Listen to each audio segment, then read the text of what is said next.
सभी का हमारे इस वीडियो में स्वागत है। आप सब जानते हैं कि आज T20 वर्ल्ड कप चल रहा था, उसमें न्यूजीलैंड वर्सेस इंग्लैंड का मैच है।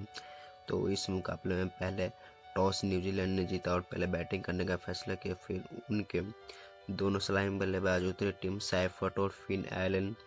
टिम साइफर्ट ने 140 के स्ट्राइक रेट से 35 रन बनाए 25 गेंदों में 3 चौके और 2 छक्कों की मदद से, और वो फिर आदिल रशीद की गेंद पर आउट हो गए।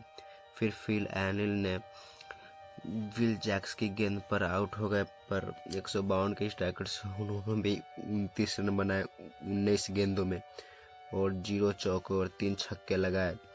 फिर रचिन रविंद्र आए और रचिन रविंद्र ने 84 के स्ट्राइक रेट से 11 रन बनाए, 13 गेंद खेले, 1 चौके और 0 छक्कों की मदद से, और वो फिर रेहान अहमद की गेंद पर आउट हो गए। फिर ग्लेन फिलिप्स आए और वो बिल जैक्स की गेंद पर आउट हो जाते हैं 39 रन बना के 28 गेंदों में 139 के स्ट्राइक रेट से 4 चौके और 1 छक्के की मदद से।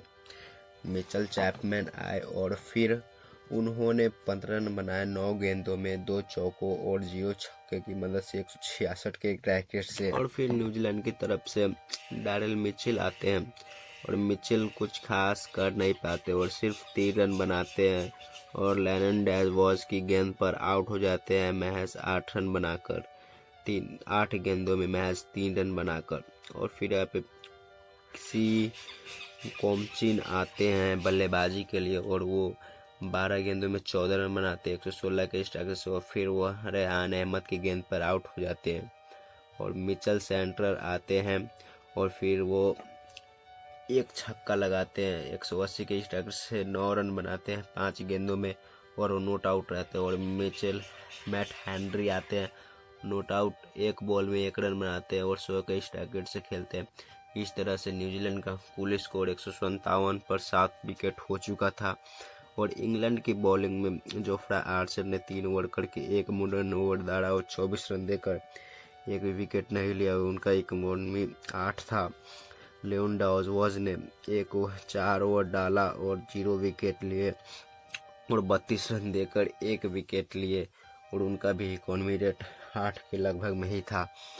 फिर सैम करन ने 1 ओवर डाला और 10 रन दिए, 0 विकेट लिए और 10 की इकोनॉमी रेट से। आदिल रशीद ने भी 4 ओवर डाले, 0 विकेट लिए, 28 रन दिए, जो 2 विकेट लिए और 7 की एवरेज इकोनॉमी से दिए वो रन। विल जैक्स ने भी 4 ओवर किए और 23 रन दिए और 2 विकेट लिए और 5 की इकोनॉमी रेट से। और जैकब बेथल ने भी 1 ओवर डाला और 0 विकेट लिए और 13 रन देकर 13 की इकोनॉमी से। रेहान अहमद ने भी 3 ओवर डाले, 28 रन दिए और 2 विकेट लिए 9 की इकोनॉमी से। ऐसे इस अब जब इंग्लैंड चेस करने उतरी 160 का स्कोर, तो उनके ओपनर उतरे फिल सॉल्ट और जोश बटलर, जो काफ़ी अच्छा शुरुआत नहीं दे पाए। वो लोग पहले ही ओवर में मैट हेनरी के गेंद पर फिल सॉल्ट 2 रन बनाकर 4 गेंदों में आउट हो जाते हैं और फिर जोश बटलर भी 0 रन बनाकर 2 बॉल खेलते हैं और वो भी आउट हो जाते हैं। और फिर उसके बाद हैरी ब्रूक आते हैं और फिर हैरी ब्रूक 26 रन बनाते हैं 24 गेंदों में 3 छक्कों की मदद से, 1 छक्का की मदद से 121 की। फिर जैकब बेथल आते हैं 21 रन बनाते हैं 16 गेंदों में।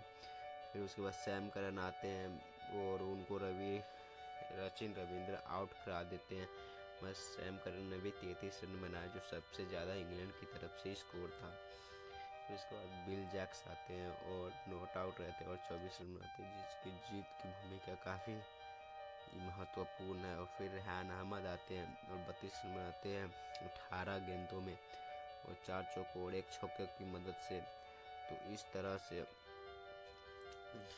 इंग्लैंड 19 रन 4 विकेटों से जीत जाता है। और न्यूजीलैंड की बॉलिंग इतनी अच्छी नहीं रहती है, जिसके कारण इंग्लैंड जीत जाता है। मैट हेनरी ने 2.5 ओवर में 19 रन देकर मात्र 1 विकेट लिया। फिर लॉकी फर्गसन ने 2 ओवर करके 14 रन